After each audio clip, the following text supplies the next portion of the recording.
Começa agora o programa Bem Viver, uma prosa sobre saúde, bem-estar, comida e agroecologia.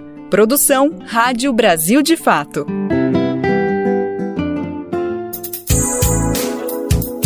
E hoje é quinta-feira, dia 9 de janeiro de 2024, pedindo licença para entrar no seu rádio, no seu carro, no seu celular, seja onde for, é mais uma edição do Bem Viver pedindo passagem para prosear com você durante a próxima 1 hora. Essa é uma produção do Brasil de Fato, que tem o objetivo de pôr em pauta os assuntos importantes para a gente pensar na justiça social, no bem viver para todos e todas. Meu nome é Lucas Weber, eu tô contigo nessa boa prosa que tá começando agora e se liga nos destaques que a gente preparou para a edição de hoje.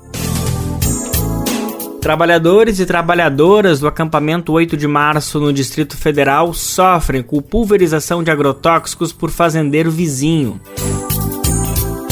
McDonald's é alvo de denúncia por assédio de mais de 700 empregados no Reino Unido. Nicolás Maduro toma posse para terceiro mandato na Venezuela. O que esperar desse novo período? João Pedro Stedley do MST analisa pra gente os desafios e potencialidades. Meta anuncia fim de ferramentas de checagem de fatos e se alia a ideias da extrema-direita. Indígenas da terra Morro dos Cavalos, em Santa Catarina, organizam celebração pela homologação do território. Além desses destaques, tem muito mais coisa que a gente preparou, se liga que o programa tá só começando. E a gente precisa abrir a edição de hoje trazendo uma denúncia de pulverização de agrotóxicos em Planaltina, no Distrito Federal. Famílias sem terra enfrentam o veneno e o descaso na região. Os relatos são de dor, mal-estar e indignação com o caso, que poderia ser evitado. No acampamento 8 de março, a pulverização de agrotóxicos é realizada à noite por uma fazenda vizinha. Ela tem causado graves impactos à saúde das pessoas, especialmente crianças, mulheres grávidas e idosos. O MST denuncia o envenenamento como uma tentativa de desmobilizar a luta pela terra, pela reforma agrária. O episódio também escancara uma prática que afeta diretamente a vida humana e o meio ambiente. A gente vai ouvir o que dizem os moradores e moradoras sobre essa situação que envolve a luta pela terra e pela saúde. A reportagem de Bianca Feifel e a locução é de Douglas Matos. Famílias do acampamento 8 de março, organizado pelo MST, o Movimento dos Trabalhadores e Trabalhadoras Rurais Sem Terra, numa área de terras griladas em Planaltina, no Distrito Federal, tem sofrido com a pulverização de agrotóxicos realizada em propriedade vizinha. Várias pessoas, inclusive idosos e grávidas, relataram dores de cabeça, enjoo, tontura e ardência, além de coceira na boca e garganta. O uso de agrotóxicos é uma prática comum na fazenda Toca da Raposa, propriedade do fazendeiro Mário Zinato, denunciado por acampados várias vezes. No entanto, na última sexta-feira, dia 3, a situação se agravou. A pulverização, registrada em vídeos que o Brasil de Fato, o Distrito Federal, teve acesso, foi realizada durante a noite, a poucos metros do acampamento, e o vento ajudou a intensificar a chegada dos produtos tóxicos às famílias acampadas. Em um desses vídeos, a gestante Alessandra Farias afirma que é possível ouvir ao fundo o barulho do chamado gafanhoto, nome dado ao equipamento utilizado na pulverização de agrotóxicos. Acabei de presenciar mais um episódio de envenenamento por parte do Mário Zinato e seus, dá para ouvir, tá aqui o nosso câmera dizendo, dá para ouvir a máquina funcionando, o gafanhoto batendo veneno, de novo, mais uma vez em cima de nós.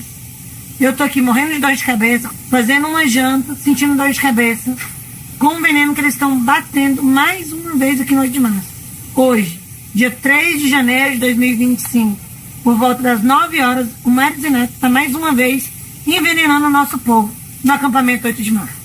Maria Bárbara Pereira, moradora que tem problemas pulmonares, também relatou ter se sentido mal na noite do dia 3, com fortes dores de cabeça e irritação de olhos e garganta. Para mim, para todos os companheiros, isso aí é um motivo para matar a gente, para talvez também tirar a gente do espaço, mas ele não vai conseguir.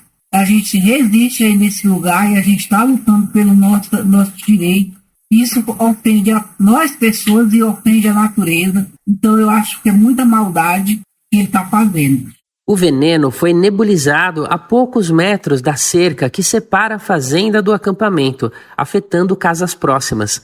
Grande parte dos moradores é composta por crianças e idosos. Segundo Adonilton Rodrigues, da direção do MST Distrito Federal e morador do 8 de março, Zinato decidiu mudar a estratégia, fazendo a pulverização durante o período da noite, isso após as denúncias dos acampados. É uma tentativa mesmo de buscar enfraquecer a resistência, porque hoje nós estamos com um acampamento 90% de pessoas mais idosas, estamos chegando a 14 anos. E essa prática dele de inibir, antes inibia com um pistoleiro, né, jagunços passando armado, fazendo todo aquele processo de pressão, e agora a aproximação do veneno mais é para isso também, né? O monocultivo de milho e o uso de agrotóxicos na fazenda Toca da Raposa contrastam com o modelo agroecológico, livre de venenos e baseado na policultura, desenvolvido no acampamento 8 de março, como lamenta Rodrigues. Como a gente está fixo no local, né, e também coloca muito para o mundo sobre a questão da agroecologia, produção agroecológica, acampamento todo arborizado, a área das 14 a gente fez a transformação já também, e aí ele busca prejudicar não só a resistência, mas também ele busca prejudicar a questão do próprio modelo que nós estamos criando no território, né?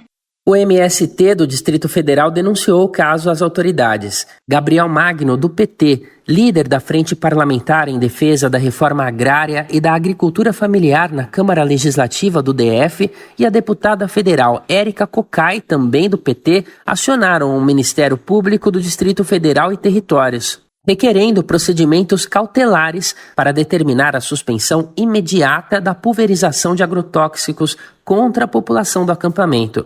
A reportagem do Brasil de Fato entrou em contato por e-mail com a Fazenda Toca da Raposa, mas não obteve resposta. O espaço continua aberto para manifestação. Cerca de 80 famílias vivem nos 3 hectares destinados ao acampamento, que fica às margens da BR-20, em Planaltina.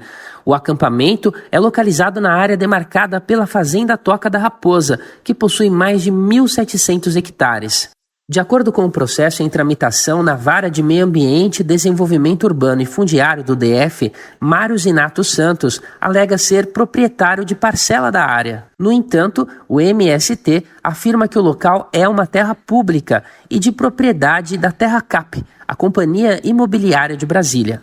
Marco Barato, da direção do movimento, afirmou à reportagem que já foi realizada uma cadeia dominal e uma perícia da Polícia Civil, que atestaram que o fazendeiro não possui documentação da área. Em requerimento apresentado à Comissão de Direitos Humanos e Minoria da Câmara Legislativa em 2012, parlamentares afirmam que outra área que supostamente pertencia a Mário Zinato, localizada em Sobradinho, também no Distrito Federal, foi destinada à reforma agrária após a União identificar que se tratava de terra pública. Na Fazenda Toca da Raposa, Zinato é responsável pela produção de monocultivos de commodities, como soja, milho e sorgo, com uso de agrotóxicos e sementes transgênicas, além da criação de gado.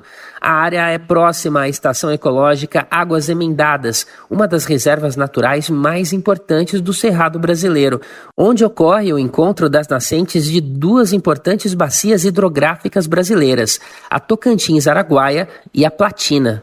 Moradores do acampamento 8 de março denunciam que a área de produção de Zinato é irrigada por pivôs centrais que captam água das águas emendadas, além de usar agrotóxicos que poluem o solo e a água.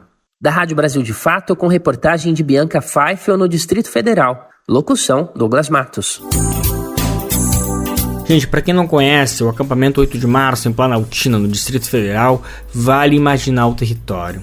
De uma imagem aérea, temos uma delimitação muito fácil de saber qual é a área ocupada por trabalhadores e trabalhadoras.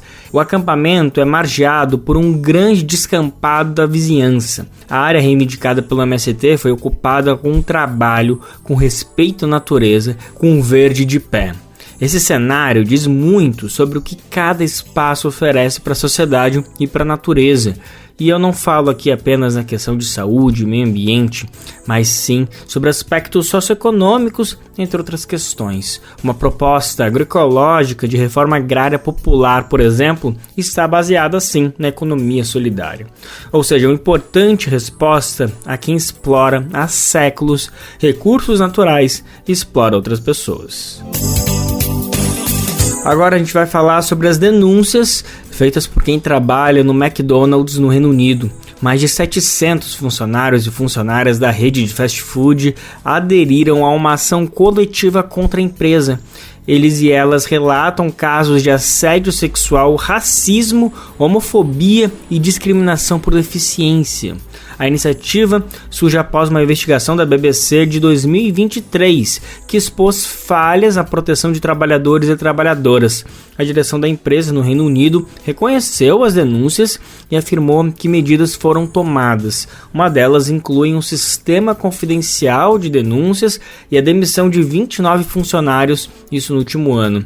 Mas as críticas continuam diante da recente decisão da empresa de reverter políticas de diversidade e inclusão.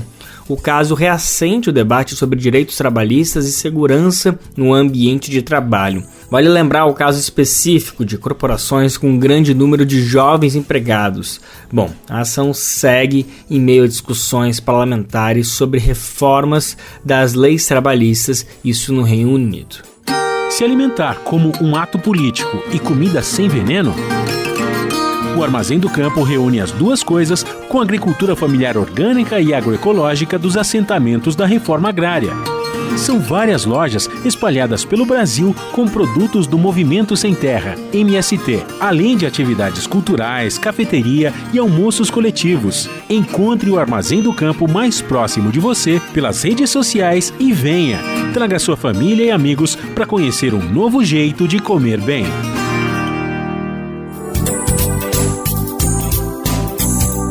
Gente, você sabia que além de acompanhar o Bem Viver por aqui, você também pode receber as principais notícias do Brasil de Fato diretamente no seu e-mail? É simples, basta se cadastrar na nossa página e escolher as categorias de notícias que mais te interessam. Assim você fica por dentro dos principais acontecimentos do Brasil e do mundo. Além disso, confere análises aprofundadas com uma visão popular do nosso dia a dia. É só ir em brasildefato.com.br/boletim. Simples assim, brasildefato.com.br/boletim. Se liga na dica de saúde do Brasil de Fato para você.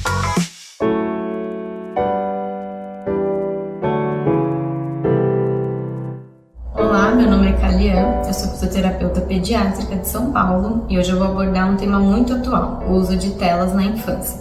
A recomendação é que para crianças de até 2 anos de idade elas não tenham nenhum contato com telas. Após esse período, o uso máximo seria de 1 hora por dia, com um aumento gradual e lento conforme o passar dos anos.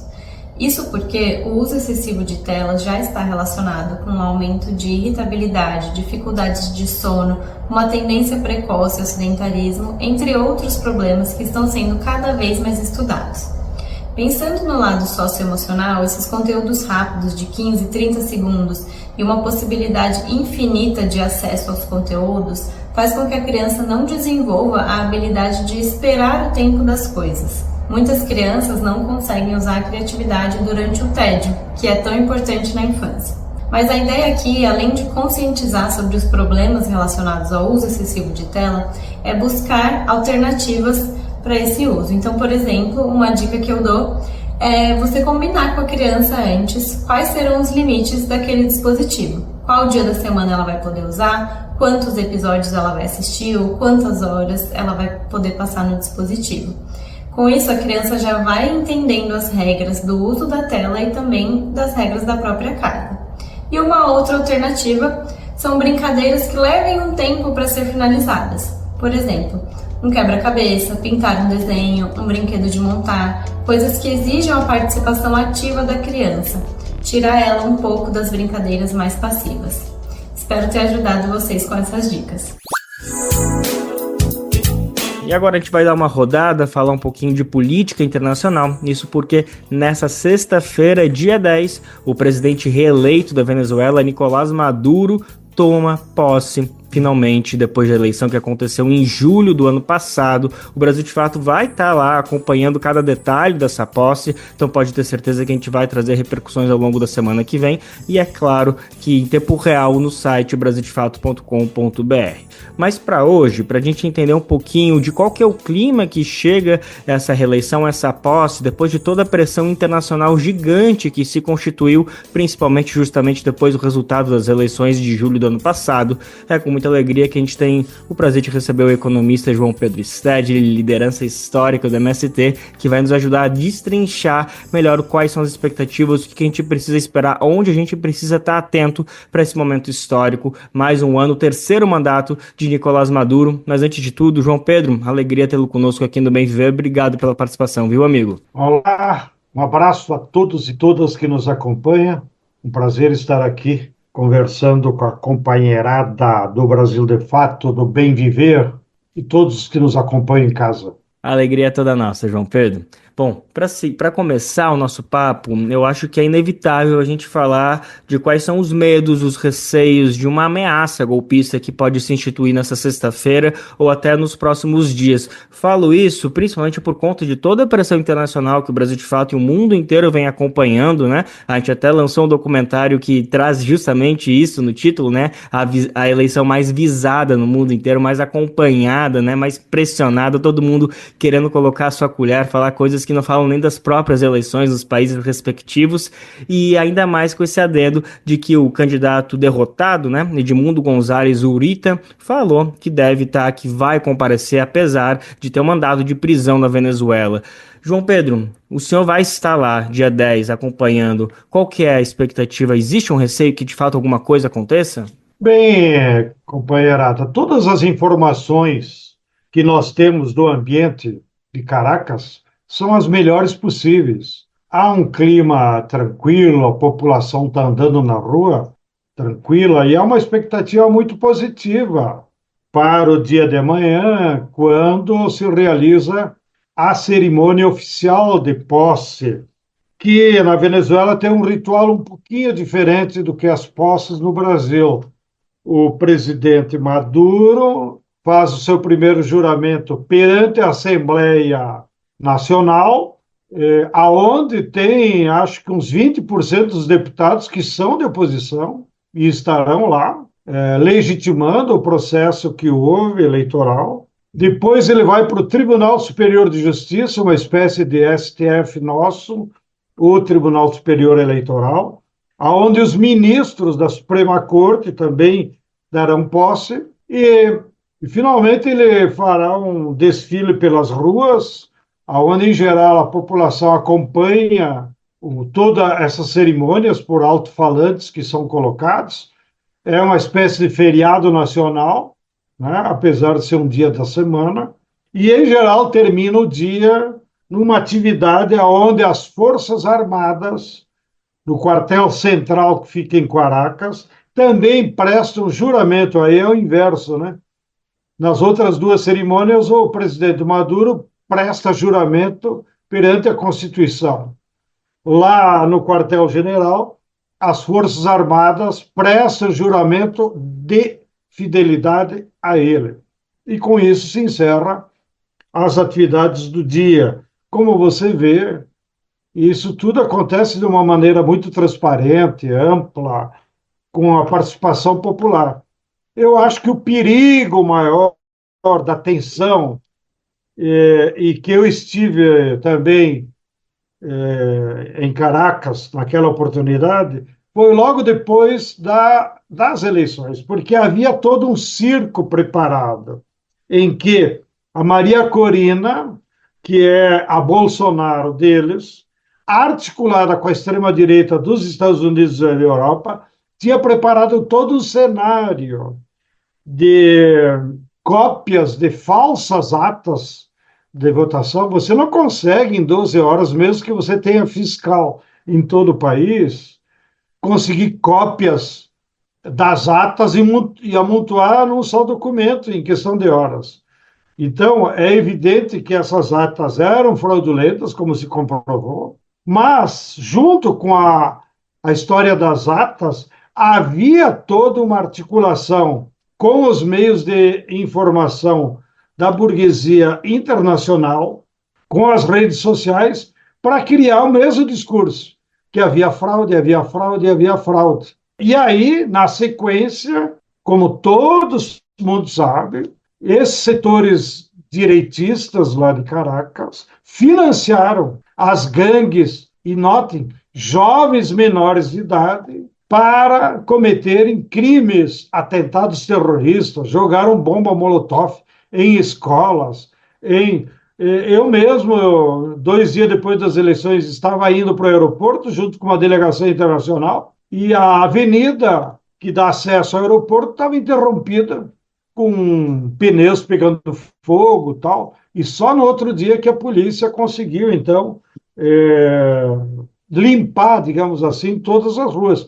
Mas isso custou caro, porque eu agora nem me lembro quantos mortos, mas foram mais de 20 mortos, em que, inclusive, essas gangues iam nas casas dos dirigentes do PSUV. Então, eles tinham nome e endereço daqueles dirigentes populares. E note outro detalhe, eles não foram nas casas dos grandes comandantes, porque, evidentemente, tinham segurança e tinham certos cuidados. Agora, eles foram nas casas daqueles líderes populares que moravam lá na favela, lá no bairro, e os assassinavam na frente da família para criar esse verdadeiro terror na população. Felizmente, a população não se acovardou, e no 3º, 4º dia, chamados pelo governo, e já com a proteção da polícia e das Forças Armadas, houveram manifestações de multidões, apoiando a legitimidade da eleição do presidente Maduro. Também, do ponto de vista legal, o presidente Maduro apresentou no Tribunal de Justiça, que é quem legitima, é o Tribunal Superior Eleitoral deles, as suas argumentos e as suas provas. Já a oposição não compareceu. Então, aquelas atas que eles diziam que era a prova, por que eles não apresentaram no Tribunal Superior Eleitoral? E muito menos para a imprensa, porque era evidente que as atas foram fabricadas e que era impossível ter a ata de cada urna e aí somar. Por outro lado, também é importante denunciar, para que os que nos acompanham saibam, houve um ataque de hackers que provavelmente estavam instalados ou na Irlanda do Norte e provavelmente na Moldávia, que é um país que não está no Tribunal Penal Internacional, e de lá, com potentes computadores, certamente instalados ou pelo Mossad de Israel, ou pela turma do Bannon dos Estados Unidos, eles de lá faziam ataques e derrubaram, durante todo o dia e vários dias, a página do Tribunal Superior Eleitoral, que é onde as atas são publicadas, e que então qualquer cidadão comum poderia pesquisar lá como é que foi a votação na minha urna. Não? E, infelizmente, até hoje, essa página do Tribunal Superior Eleitoral não foi restaurada em função desse processo permanente de ataque de hackers altamente sofisticados naquilo que as autoridades da Venezuela classificaram, inclusive, como o primeiro golpe mediático da história moderna, porque eles tentaram melar, vamos dizer assim, uma eleição, simplesmente utilizando os mecanismos das redes sociais e os mecanismos da internet. Câmbio, camarada Lucas. Perfeito, João Pedro. Foi muito bom te ouvir, principalmente esse início da sua fala, que traz esse clima de segurança, de tranquilidade, que é o que a gente realmente espera que decorra ao longo dessa sexta-feira, né? Ainda mais depois de meses tão tumultuados, especialmente depois das eleições de julho, o que a gente mais quer é que aconteça uma posse tranquila, que possa dar segurança para toda a população venezuelana.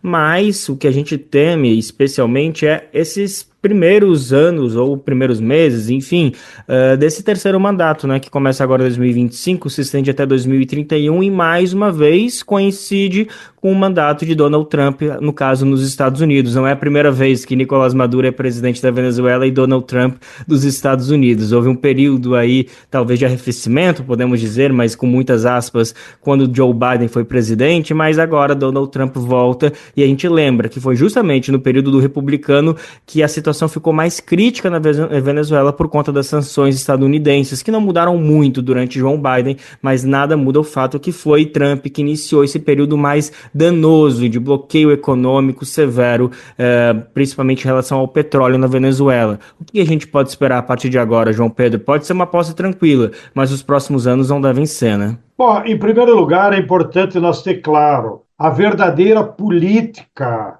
dos interesses capitalistas dos Estados Unidos independe do partido que esteja de plantão. Há inúmeros fatos históricos em que os democratas se comportaram muito pior do que os republicanos, mesmo em relação ao Brasil e à América Latina em geral.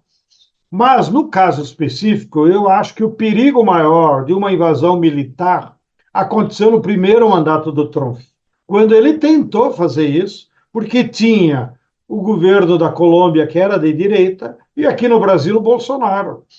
E ele tentou uma invasão militar que seria feita por esses dois exércitos, cada um do lado da fronteira, de maneira que os Estados Unidos sairia ileso, não precisaria colocar seus marines. Embora o único objetivo de uma invasão militar seria o controle do petróleo que os Estados Unidos querem, porque é a maior reserva mundial de petróleo e muito próxima dos Estados Unidos. Praticamente um navio, em questão de 2, 3 dias, sai dos poços da Venezuela e chegaria nos Estados Unidos, como era antes do Charles. Então, eu não acredito que o Trump, ou qualquer coisa que nós podemos chamá-lo, porque é um tramposo de extrema-direita, se atreva ainda a usar a tática militar. Porque agora não teria, como não teve já com os governos direitistas, apoio militar para a invasão nem da Colômbia, nem do Brasil. Então, eu acho que o Trump vai tentar um acordo, porque é muito mais fácil. A Venezuela não tem nenhum problema de vender petróleo para os Estados Unidos. Ela vende no mercado internacional. Bom, pouca gente sabe, o maior mercado consumidor hoje do petróleo venezuelano é a Índia, que é um governo de direita, e a Venezuela troca por remédio, troca por equipamentos, troca por tecnologia, que é um avanço enorme que a Índia tem. Então, claro, estou olhando de fora, não tenho nenhum mandato do governo venezuelano para representá-lo, mas eu acho que a melhor tática do Trump seria negociar, e a Venezuela poderia, então, voltar a vender petróleo para os Estados Unidos e se criar um outro clima de menos tensionamento que não vai levar a nada. Assim como eu não acredito que o Trump vai instalar o Edmundo como novo governo. Os Estados Unidos já cometeu esse erro quando instalou o Guaidó. O Guaidó roubou 50 milhões de dólares, que eram da Venezuela, que estavam depositados nos Estados Unidos, e o governo dos Estados Unidos entregou para ele. E não aconteceu nada. O Guaidó hoje deve estar lá em Miami, vivendo como um playboy, né? Sem nenhuma responsabilidade. Bom, o velho Edmundo, né?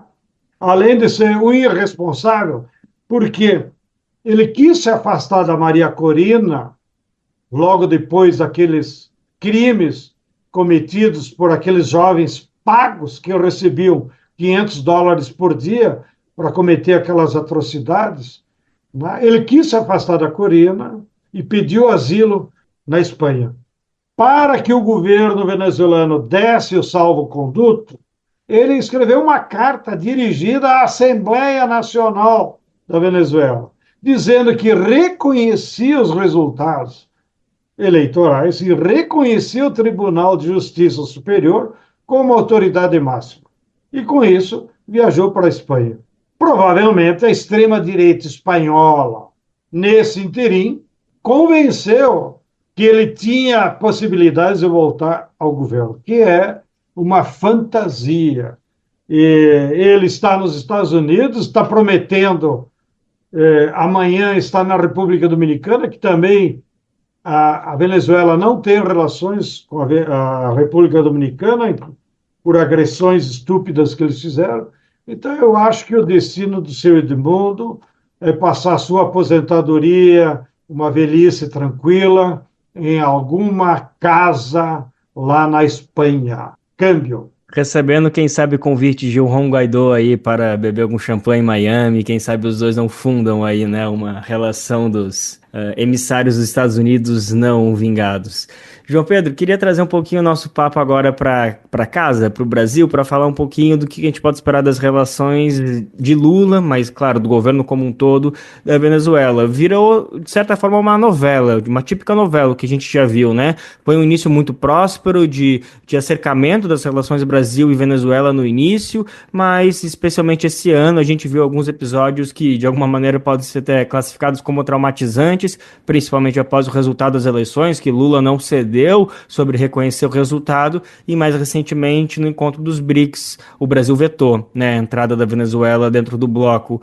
O que pode esperar para 2025? Será que melhora? Como que essa novela segue, João Pedro? Bem, como o Brasil de Fato tem noticiado, os movimentos populares brasileiros temos sido críticos da política do Itamaraty, que se revelou em diversos erros que eles cometeram.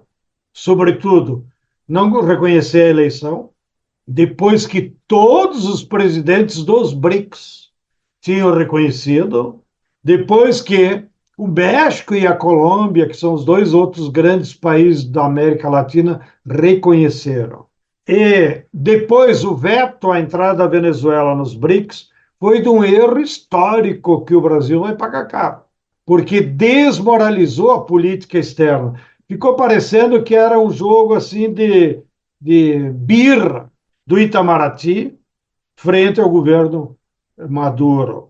E, finalmente, o último erro foi o acordo do Mercosul com a União Europeia, que o governo Lula se iludiu com as promessas do Macron, mas, sobretudo, do ministro da Alemanha, porque, na prática, o acordo agora se revela ser apenas de interesse da Alemanha, e, portanto, a França, Polônia, Itália, Espanha provavelmente vão vetar o acordo. Essa semana voltaram as manifestações de agricultores europeus e eu tenho certeza que esse acordo não tem futuro. Então, qual é a saída para o governo Lula depois de tantos erros?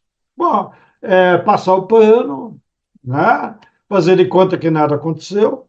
Também é importante os nossos ouvintes saberem, eu tenho acompanhado diversas entrevistas de especialistas de relações exteriores do Brasil, e vários deles têm dito que provavelmente esses erros que o Itamaraty cometeu e que o Lula não vetou, foi porque no 8 de janeiro de 2023, sondados se apoiariam o golpe bolsonarista, o Partido Democrata e o Biden foi contra. Então, agora, o Biden e o Partido Democrata veio cobrar fatura. Nós ajudamos a vocês tomarem posse, agora vocês nos ajudem a enfrentar a Venezuela. Como se nas relações exteriores fosse um jogo de troca-troca. Não estamos jogando cartas, nem trocando finanças, ou seja, é um absurdo o que foi feito. Os Estados Unidos, é claro, jamais vai reconhecer o Maduro. Por quê? Porque se eles reconhecerem o Maduro, eles vão ter que devolver o Boeing que roubaram lá na Argentina, que era de uma estatal, era um Boeing de carga, né? Eles roubaram em Buenos Aires, levaram para Miami e depois lá para Seattle e desmontaram o Boeing para evitar que algum poder judicial devolvesse. E teriam que devolver as 3 usinas de petróleo que eles roubaram da PDVSA, que funcionavam lá nos Estados Unidos, milhares, bilhões de dólares que estavam depositados em bancos americanos em nome da PDVSA ou em nome do governo da Venezuela foram roubados pelo governo dos Estados Unidos. Então, se ele reconhecer o governo Maduro, ele vai ter que devolver tudo isso. E quem sabe, só Deus sabe, aonde que foram parar esses dólares, inclusive barras de ouro, que foram roubadas, que dificilmente, então, o próprio governo Trump terá condições de recuperar esses valores e devolver ao povo da Venezuela. Então, eu espero que o governo Lula, agora para diante, seja sábio, ponha banho-maria. Eu acho que a sinalização do que vai acontecer amanhã, que irá a embaixadora do Brasil no ato de posse, já é um reconhecimento da legitimidade das eleições, apenas não com alta representação. Mas isso é detalhe. Eu acho que a tendência é as relações entre os dois países se normatizarem, né? E, quem sabe, no final do ano que vem, quando o Brasil passa os BRICS para outro país, provavelmente, então, a Venezuela também será aceita no bloco dos BRICS. Perfeito. Esse é o economista João Pedro Stadili, liderança histórica do MST, que está nos ajudando a destrinchar o que esperar, as expectativas para a posse de Nicolás Maduro para exercer o seu terceiro mandato como presidente da Venezuela. O evento acontece nesta sexta-feira, dia 10, cobertura do Brasil de Fato para você acompanhar em tempo real, e é claro que aqui no Bem Viver a gente vai repercutir bastante na semana que vem. João Pedro, nosso tempo basicamente encerrou, mas ia ser um ultraje a gente falar tanto de Venezuela sem falar de algo tão importante que precisa ser celebrado, discutido, educado para todo mundo, que é algo singular desse país, que são as comunas, um tipo de organização social, política, que tem como base justamente o encontro entre as famílias, as pessoas, pode ser no meio rural, no meio urbano, são mais de 3.600 comunas, é um legado, né, de Hugo Chávez. Existe uma lei, a Lei Orgânica das Comunas, instituída pela Venezuela em 2010, se não me engano, então é sem dúvida uma forma de poder devidamente institucionalizada que segue avançando. A gente teve alguns plebiscitos, né, algumas consultas populares que aconteceram ano passado, e para justamente as famílias, as comunidades decidirem como querem gerir o dinheiro que é destinado justamente para essas comunas. Então, João Pedro, só para a gente fechar essa entrevista, eu queria te ouvir um pouquinho, que nos ajudasse a explicar o que são essas comunas e de que maneira a gente pode fazer paralelos com a existência, por exemplo, do próprio MST aqui no Brasil ou outras experiências populares de organização. O MST tem uma relação histórica com as comunas da Venezuela e, por isso, também nos alegra em poder comentar sobre elas. Há dois tipos de comunas lá na Venezuela. Primeiro, a expressão comunas não foi uma invencionice do Chávez, já vem, digamos, da tradição histórica dos povos indígenas da Venezuela. Então, comuna era uma palavra comum, não foi uma invencionice, porque às vezes aqui soa como se fosse algo que o governo impôs em função do socialismo chavista. Não, já faz parte da tradição de organização popular deles. Mas tem dois tipos de comuna. Tem uma comuna que é uma organização produtiva, que são muitas, mais de 300 em todo o país, que seria uma espécie das nossas cooperativas, que organizam produção de leite, produção de alimentos, mas também organiza serviços nas cidades. E há um outro tipo de comuna, que é o que está reconhecido também na Constituição, que, de certa forma, substitui as câmeras de vereadores. E então se estabelece como uma espécie de poder popular, que teria um poder real de decidir a política do prefeito. Então, o prefeito é eleito pelo voto direto, mas as comunas também são eleitas pela população, e eles seriam o poder popular que administra o território. E agora o presidente Maduro está anunciando que no próximo mandato vai enviar uma mudança na Constituição. Claro, vai ter todo um debate no país, vai ter o debate na Assembleia Nacional, mas eu acho que eles estão indo para o caminho que o México adotou, de que também o poder judiciário, a nível municipal, seja eleito. E, portanto, haveria conselhos judiciais populares, eleitos pela população, para julgar aqueles pequenos crimes ou os atos inadequados que acontecem lá na comunidade, e para ter uma decisão mais célere e pela própria população. Vamos aguardar, então, como vai evoluir esse negócio. E as comunas jogaram um papel muito importante, porque com o bloqueio dos Estados Unidos, com o sequestro dos dólares que impedia a renda petroleira de fazer importações, o que nós tínhamos lá, já no primeiro mandato do Chávez, praticamente 80% dos alimentos eram importados. Essa era a tradição de todo o século XX da Venezuela. Usava o petróleo para comprar tudo fora. Com a crise e o bloqueio, houve uma mudança na produção de alimentos. E hoje, Lucas, 80% dos alimentos consumidos na Venezuela é produção nacional. E, de certa forma, o MST se orgulha disso, porque nós também botamos o nosso grãozinho de areia, porque nós temos vários projetos lá de intercâmbio com as comunas e com o governo, com o Ministério da Agricultura, para justamente produzir sementes, para conseguir ir construindo a soberania alimentar. Ou seja, eu tenho certeza que no próximo mandato do Maduro, eles vão alcançar 100% dos alimentos da culinária venezuelana serão produzidas pelos próprios venezuelanos lá naquele território.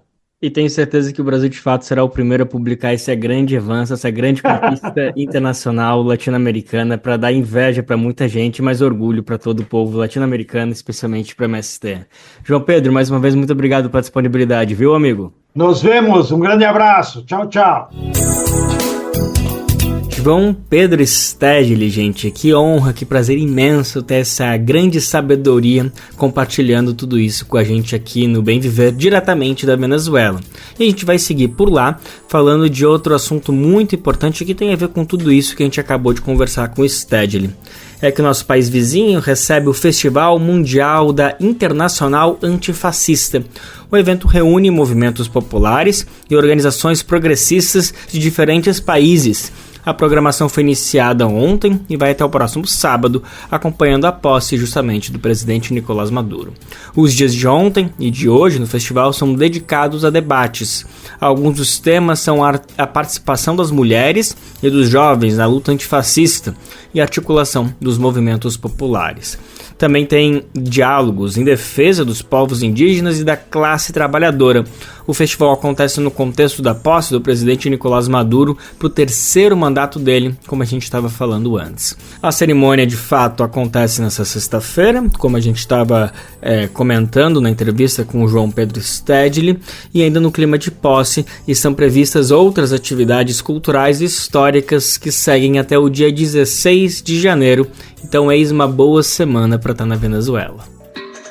Racismo em pauta. Inveja branca. A inveja em si é algo bem ruim, não é? Então por que quando esse termo vem acompanhado da palavra branca, o sentido se altera virando inveja boa? Só tem uma explicação. Isso é racismo, já que a conotação positiva está associada a um grupo de pessoas. O melhor mesmo é excluir a inveja branca do seu vocabulário. Racismo em pauta. Uma campanha Senado Federal. E agora chegou aquele momento do recadinho que deixa muita gente pelo país cheia de orgulho, principalmente nós, aqui do Brasil de Fato, do Bem Viver. É que o nosso programa faz parte de uma rede incrível de parceiros e parceiras que retransmitem o Bem Viver por todo o país.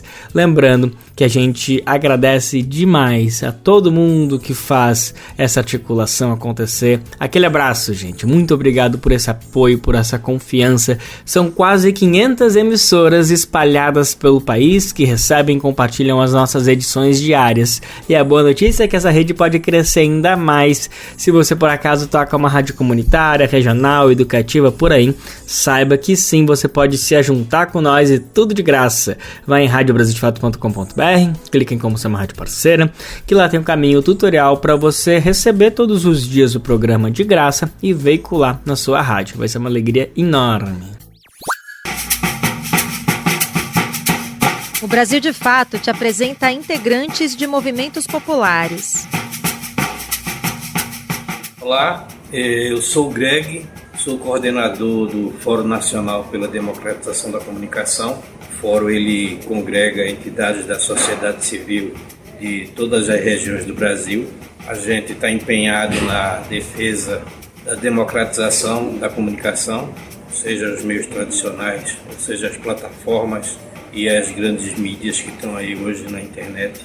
e a gente defende a liberdade de expressão em todas as áreas e estamos hoje atuando em vários espaços institucionais.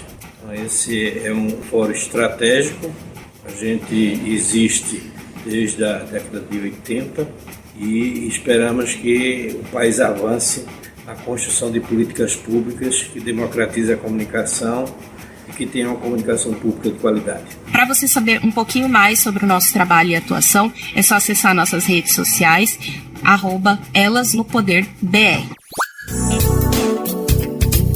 Gente, o papo agora é sobre um anúncio muito preocupante da empresa Meta, feito nessa semana. A corporação disse que está encerrando o uso de ferramenta de checagem de fatos, pelo amor de Deus. Ou seja, abriu a porteira para passar a boiada das fake news e todas as formas de desinformação.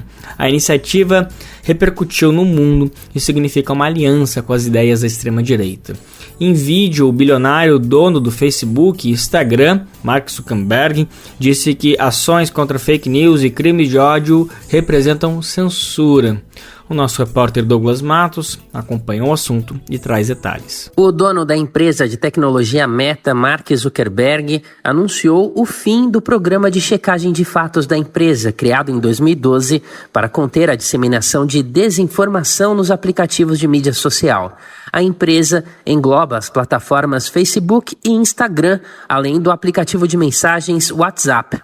Entre as medidas trazidas a público pelo bilionário estadunidense está a substituição dos verificadores de informações por notas de comunidade. Esse recurso permite que correções de informação sejam feitas pelos próprios usuários e usuárias e não mais por iniciativas especializadas. O sistema é semelhante ao utilizado no X, o antigo Twitter de Elon Musk.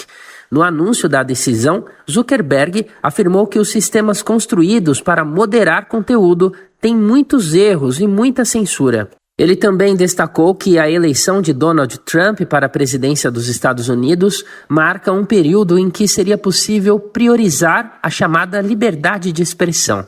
Zuckerberg criticou governos da Europa e da América Latina que tentam regular, segundo suas palavras, o uso das redes sociais com normas e leis que impedem a propagação de fake news e crimes cibernéticos, por exemplo.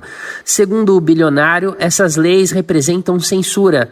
O empresário afirmou que a Meta vai trabalhar com o presidente Trump para resistir a governos ao redor do mundo que, de acordo com ele, estão perseguindo companhias americanas e pressionando por mais censura. Mark Zuckerberg, um dos homens mais ricos do mundo, disse ainda que a Europa dificulta a inovação e que países latino-americanos têm tribunais secretos que podem ordenar que empresas removam conteúdos de forma silenciosa. Em tom de reclamação, também acusou a China de censurar seus aplicativos, impedindo que eles funcionem no país asiático. Segundo Zuckerberg, a única maneira de resistir a essa tendência global é com o apoio do governo dos Estados Unidos. O anúncio causou reações imediatas no Brasil e no mundo. O ministro da Fazenda, por exemplo, Fernando Haddad, afirmou que a decisão da Meta preocupa o governo brasileiro. Haddad destacou que a disseminação de conteúdos falsos nas eleições presidenciais de 2018 e 2022 no Brasil é um sinal de alerta e que a decisão da Meta pode intensificar esse problema. Já o advogado-geral da União, Jorge Messias, destacou que a decisão da empresa estadunidense torna a regulação das redes sociais ainda mais urgente. Ele criticou a falta de transparência nos algoritmos da empresa, que são secretos. Nas palavras de Messias, a decisão tende a intensificar a desordem informacional em um ecossistema digital que já enfrenta desafios significativos relacionados à disseminação de fake news e discursos de ódio. João Brant, secretário de Políticas Digitais da Secretaria de Comunicação da Presidência, fez uma série de postagens no X criticando a decisão da Meta. Ele pontuou que a empresa se alia a Trump para enfrentar países que buscam proteger direitos no ambiente online. No campo conservador, o presidente eleito dos Estados Unidos, Donald Trump, comemorou a decisão da Meta e afirmou que ela foi, abre aspas, provavelmente motivada por suas ameaças contra Zuckerberg, fecha aspas. Elon Musk, dono da rede social X, elogiou as mudanças promovidas por Zuckerberg na moderação de conteúdo da Meta, chamando-as de incríveis. No Brasil, parlamentares e políticos bolsonaristas também comemoraram o fato, ainda que, inicialmente, ele não tem aplicação em território nacional. De São Paulo, da Rádio Brasil de Fato, com reportagem de Nara Lacerda. Locução, Douglas Matos. É preocupante que o elemento verdade esteja cada vez mais em disputa na nossa sociedade. Retirar critérios nítidos sobre esse parâmetro, sobre o é ou não é informação, é algo bem preocupante. Quais são essas comunidades que vão fazer as notas sobre possíveis inverdades? Será que elas podem aprofundar mais mentiras? Imagina só a situação, gente. O mundo se encontra em uma pandemia e surgem fake news sobre o combate à doença. Poderia ser muito isso que aconteceu há poucos anos atrás, quando a gente enfrentou a Covid. E, de fato, de alguma medida, foi isso que aconteceu, mas a princípio tinham esses elementos de checagem que estão, de fato, em extinção por tudo isso que a gente está vendo. Então, qual ou quais comunidades vão se apropriar dessas notas sobre o assunto? Mentira é coisa séria. E na proporção das redes sociais pode causar desastres para as vidas de todo mundo. Vale a gente lembrar que no estágio atual do uso dessas tecnologias, a gente tem muitos desafios em jogo. E retroceder nesse campo é algo que fica ainda mais preocupante. É preciso, na verdade, avançar e defender o zelo pela informação e comunicação como bem essencial da população. Brasil de Fato, uma visão popular do Brasil e do mundo. Leia e ouça as informações que mais interessam no seu dia. Política, economia, direitos humanos, cotidiano, saúde e cultura, tratados com pluralidade e diversidade. Jornalistas, articulistas e movimentos populares reunidos em um só veículo. Esse é o Brasil de Fato. Conteúdos em texto, áudio e vídeo que informam e contribuem na luta por uma sociedade mais justa e fraterna. Quer ficar por dentro? Então acesse brasildefato.com.br.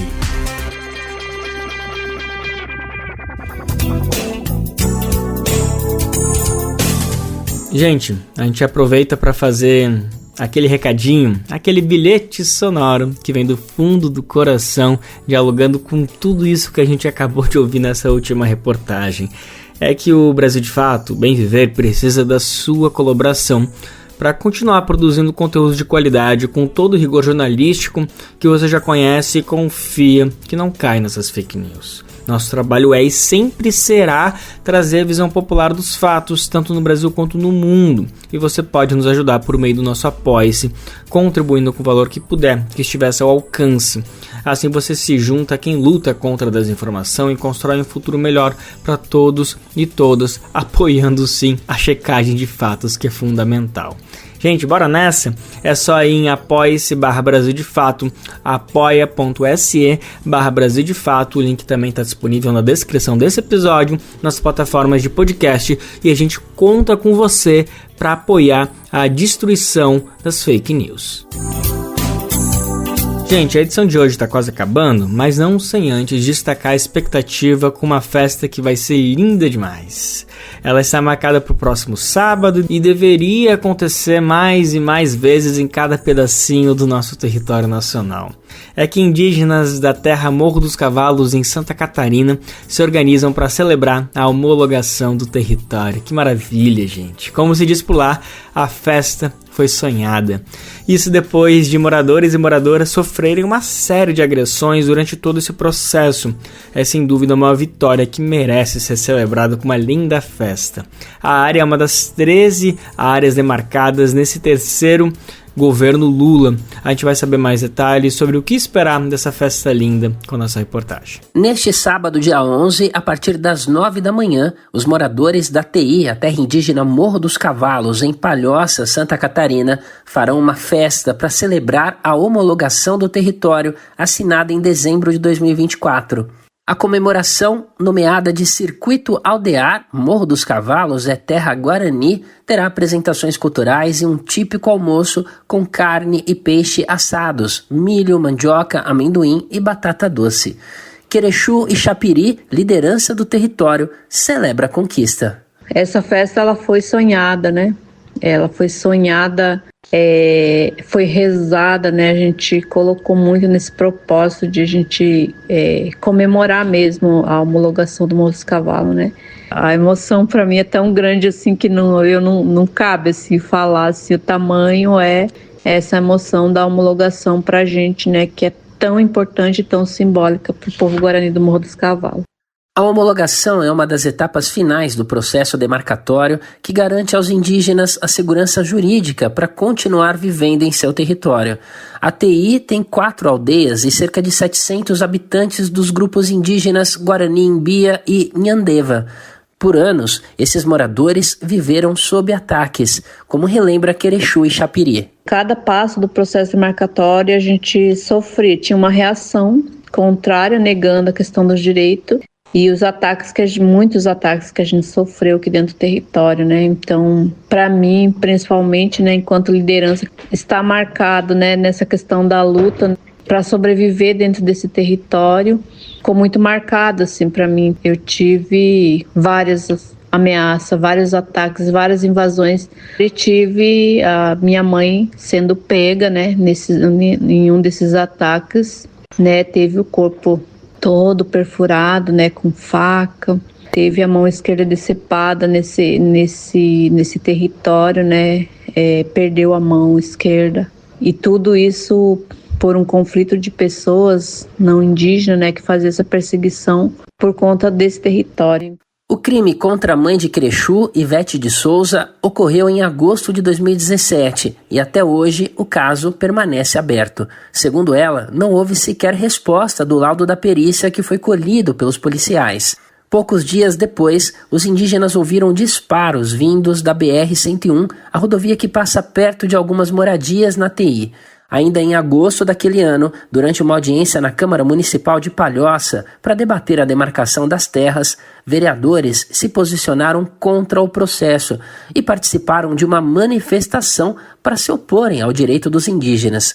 As informações são do relatório Violência contra Povos Indígenas do Brasil, de 2017, organizado pelo CIMI, o Conselho Indigenista Missionário. As invasões e ameaças continuaram nos anos seguintes. Em 2022, de acordo com outro relatório do CIMI, várias famílias indígenas foram acordadas com barulho de sirene e tiros. Os indígenas buscaram apoio da Justiça Federal e da FUNAI, a Fundação Nacional dos Povos Indígenas, e foram informados que a PM, a Polícia Militar, estaria fazendo um treinamento na área da TI. Desde o início do mandato, a equipe do governo Lula demarcou 13 terras indígenas. No momento da transição de governos, em 2022, a equipe elencou 14 TIs que estavam prontas para homologação. Para realizarem o evento de comemoração sobre a homologação do território, os moradores da TI lançaram uma campanha de apoio, com vendas de camisetas com a mensagem "Morro dos Cavalos é Terra Guarani". A divulgação das peças está no perfil do Instagram Conexão Itati. O endereço é o @Conexão Itati, tudo junto. A celebração será aberta ao público e terá início às 9 horas da manhã deste dia 11 de janeiro na Tecorá, ou aldeia Itati, no Morro dos Cavalos, em Palhoça, Santa Catarina. De São Paulo, da Rádio Brasil de Fato, com reportagem de Carolina Batayer. Locução, Douglas Matos. E a gente entra na sintonia de uma terra indígena que pulsa, de um território que vive para os povos originários. Vamos nos inspirar em uma terra que não é mercadoria, é mãe. O território onde o rio canta, a floresta respira e os ancestrais sussurram a sabedoria. Que o Brasil garanta terra e território para os povos e comunidades que dela sabem respeitar.